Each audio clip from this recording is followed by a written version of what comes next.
We'll move this back up. So my name's Ben Douglas. Michelle mentioned the Carpenter event. She said the word royal turn was almost enough to make me leave. I get to that event 7 years in a row now at 6 o'clock in the morning before the gate even opens. I use the bathroom one time. 45 seconds, I kid you not. That is the exact 45 seconds that it took for that bird to show up and disappear. Every single attendee on site saw that bird except for me. Fairness doesn't play a role in bird watching. All right, let's talk about some awards though. I am filling in for our chair, Liz Harper. I am also salty about this. She is on a private expedition in Colombia right now and tormenting all of us on Facebook in the process. Nobody goes for a walk to get an Aunt PETA or a speckled owl, but she does. So, the Young Birder Award is given to a person under 25 years old who has contributed to our knowledge of Minnesota birds or the MOU. Young birders have received the award for an assortment of achievements, including starting bird clubs, participating in dozens of CBCs and birdathons, and volunteering at places like Hawk Ridge. Ezra Hosh is here to help present this award for the Young Birder of the Year Award. Ezra, if you could come up, please.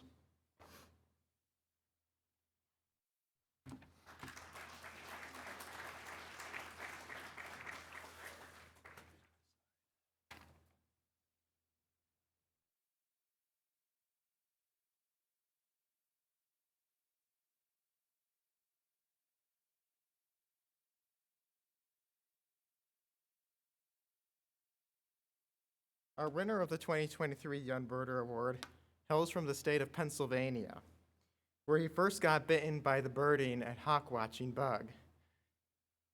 Luckily for Minnesota birders, he did not stay in Pennsylvania, first coming to our region when he attended Northland College in Wisconsin before moving to Duluth. Over the past few years, he has become a familiar face at Hawk Ridge. First as a volunteer counter and then joining the counting staff in 2021, where he has found multiple Mississippi kites and the ridge's only record of swallowtail kite. He also has served as the main counter for the Spring West Skyline Hawk Count in Duluth for the last 2 years, as well as the official or volunteer counter at several hawk watches in Pennsylvania. Our nominee is not just a hawk watcher, though. This past summer, he worked as a field biologist in northern Minnesota for the Natural Resources Research Institute on their Forest Birds and Golden-winged Warbler project, and is also an avid birder. During migration, when he is not engaged in his hawk watching duties, he can often be found at the various sites around Duluth, renowned for their visible migration of pasturing morning flights. You should check out some of the recent lists that he and Steve Colby have put up on eBird to document the finch flight this fall. Finally, our winner is not only a great young birder, but most importantly also manages to avoid the shameless self-promotion that is so common among young birders today. So I guess we're happy to do it for him. Please give a warm hand to our 2023 Young Birder of the Year, Sean McLaughlin.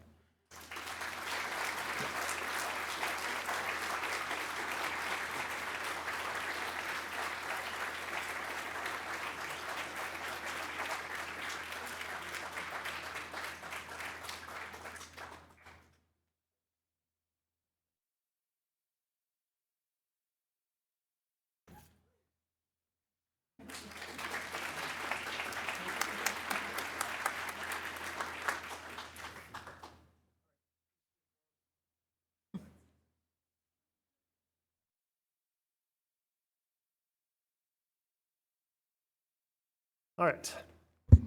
And you can move this down after I'm done, because otherwise nobody will hear you. The Brother Theodore Vocal Award is for special achievement in field ornithology during the past year. The award honors field ornithology in one of 3 categories: significant bird sightings, something written like a journal, book, or technical paper, or a field research project, as well as involvement in special events, conservation, mentoring, and education. The Volker Award has been presented to people whose achievements have ranged from spotting first state records to taking action to conserve land critical to boreal species in Minnesota. And Ezra's here again to present this award because Ezra got the nomination. Or nominated the individual.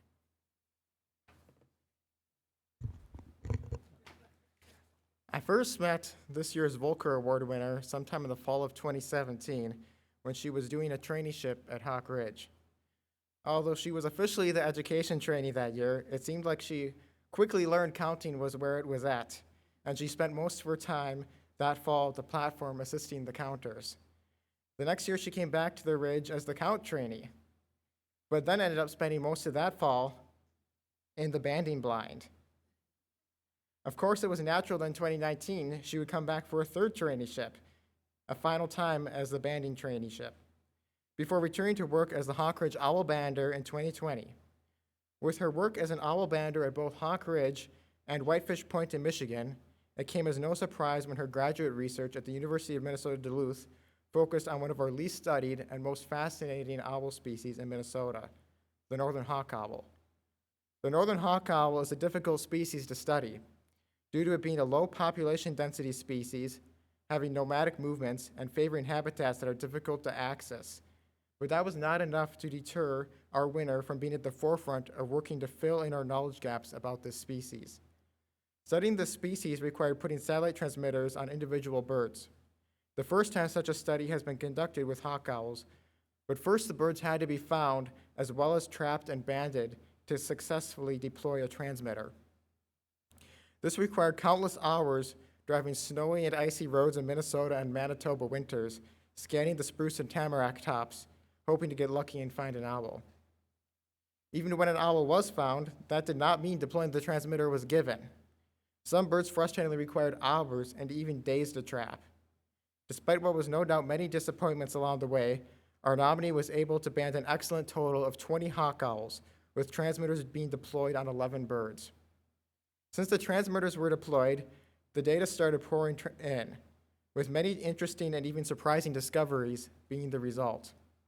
These included surprisingly small winter ranges of individual birds, larger migratory movements than were anticipated, and the data also showed that some birds even utilized deciduous forest along with the more expected coniferous forests.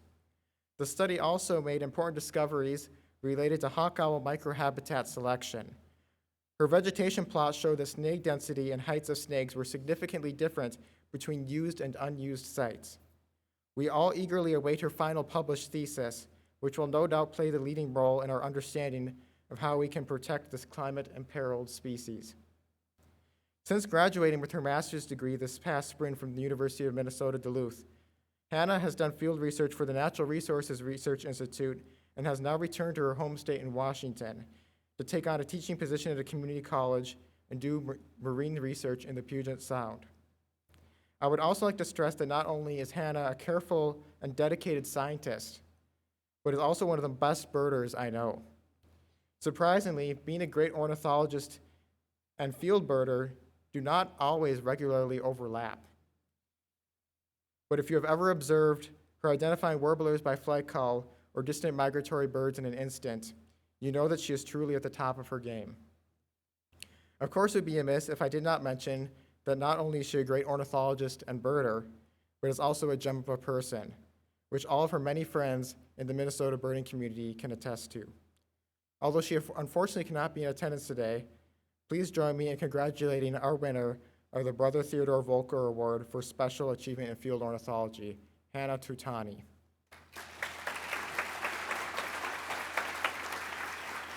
Thanks, sir. Appreciate it. Is this you, your water? No. No? Okay.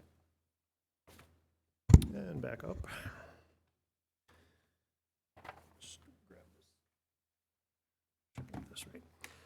The Volunteer of the Year Award is actually named for David A. Callender. It was created in 2019, roughly the amount of time I've been on the committee, though I did not come up with that idea. It's presented to a person whose dedicated, useful service to the MOU and/or the birding community at large has made a significant difference. And this award is a way for the MOU to honor those individuals who have devoted many hours and much energy to the good of birds. Presenting this award will be Clinton, who's been emceeing the entire event.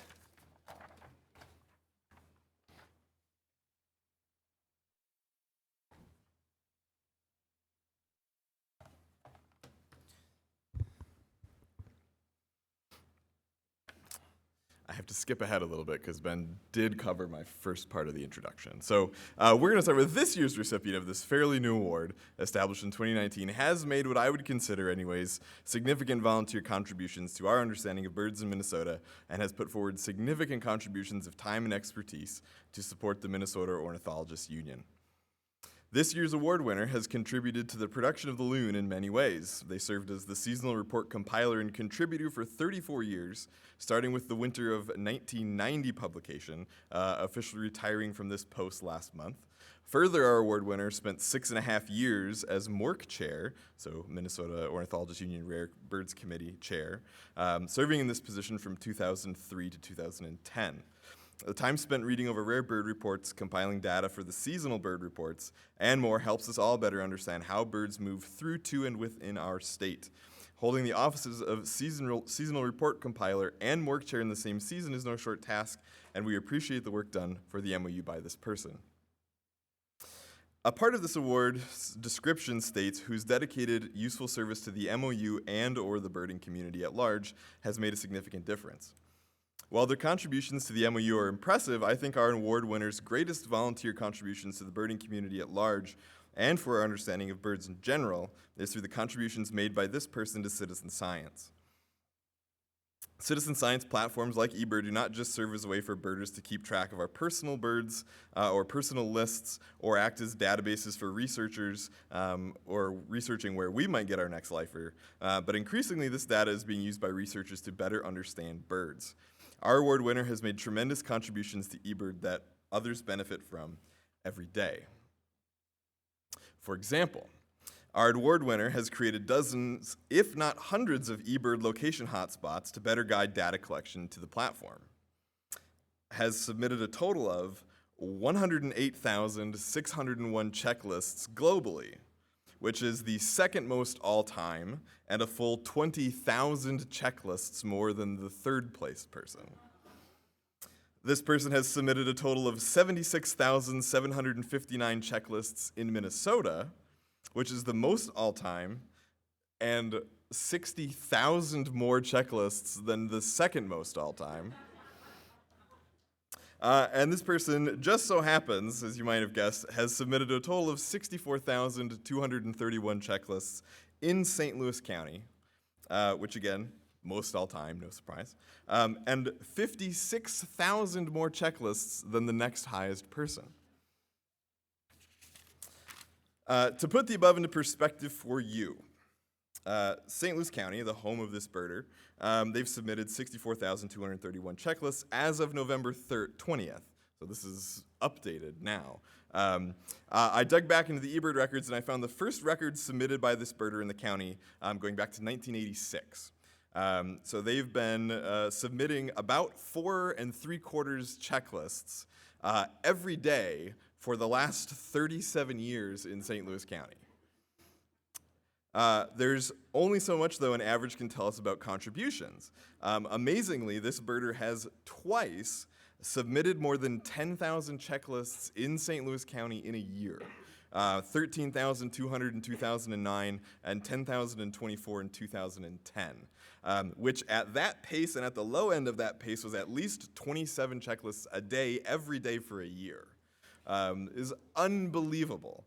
The quantity of data submitted rivals the quality of the data submitted by our award recipient.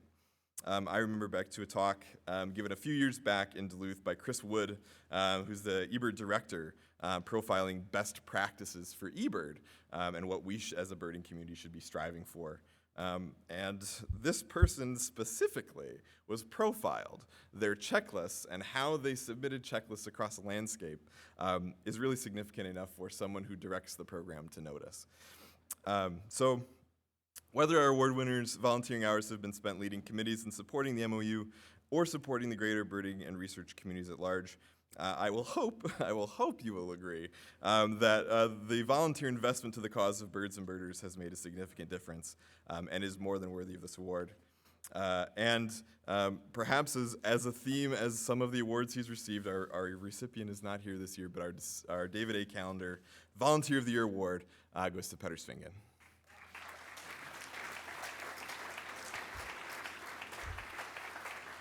see if you can snag a photograph for when I present this award, please. Thank you. Incidentally, I would like to thank Petter, if the word gets back to him, for leaving the country every now and then. It has allowed me personally to lead the state of Minnesota 2 years running now on checklists submitted. Currently in first place with 3,000, and I don't think he can catch me as long as he just calms down a little bit this winter. But we'll see. Okay. The Thomas S. Roberts Award has traditionally been the MOU's Lifetime Achievement Award. This award is for outstanding contributions to Minnesota ornithology and birding, with previous recipients having contributed to ornithology in many different ways. Our nominator, or I should say nominators, were not able to make it this year, so I am presenting. I am honored to do so, but I have to say, after reading the litany of accomplishments, I feel a little inadequate in this sense, but I will do my best. This individual, is kind of like a trivia game, has been an MOU member for 42 years. We played that game a moment ago. For context, I was 5 years old when that happened. I'd been thinking about birds, but definitely not on this scale. From handling our finances as treasurer from 94 to 97, this person probably already knows who they are, to taking on the vice president title in 98, she consistently showed she's a leader and contributor. She took the stage as president of this organization twice, from 99 to 2000, as well as 2010 to 2011. She dove deeper into bird studies than the vast majority of us by earning a PhD in ornithology in 2004 while studying fox sparrows. She even did the very job I'm doing now as the awards chair from 2003 to 2008 and steered the ship as the Savaloya, I'm just not going to get it right, I'm so sorry, Savaloya committee chair from 2007 to 2009. Her impact as the associate editor of The Loon from 2007 till today demonstrates an incredible dedication within the organization. You might think all of this would require a break, but she has been back in the treasurer role because she was just up here a few minutes ago since 2020, keeping our finances on the up and up. Simultaneously, she's co-authored the summer seasonal report since 2004 and has served as a member of the records committee from 04 to 10 and again from 19 to today. That is commitment on another level and is making me tired just thinking about it. It took 3 individuals with decades of experience to try and put this together, and I have no doubt in my mind they left something out. She is probably sitting there thinking right now, yeah, but I also did X and Y and Z. I'm just not going to tell anybody about it. So as we celebrate and thank Dr. Ann Kesson today, let's not just give her appreciation for accomplishments and contributions, but also be in awe of how much she has sacrificed for our organization over the last 42 years. It is my distinct pleasure and honor to present the 2023 Thomas S. Roberts Award to Dr. Ann Kesson.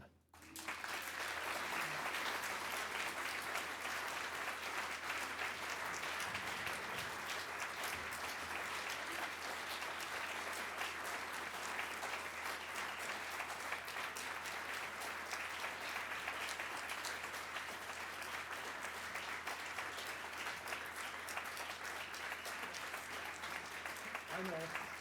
Daniel, take a look at pen there. Please say a word if you have a moment. And let's. Yes. I say thank you. I say the whole time an unmitigated but overall, it's been great. This is a great organization.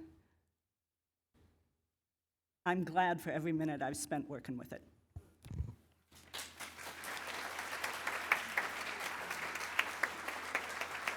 Thank you, Ann.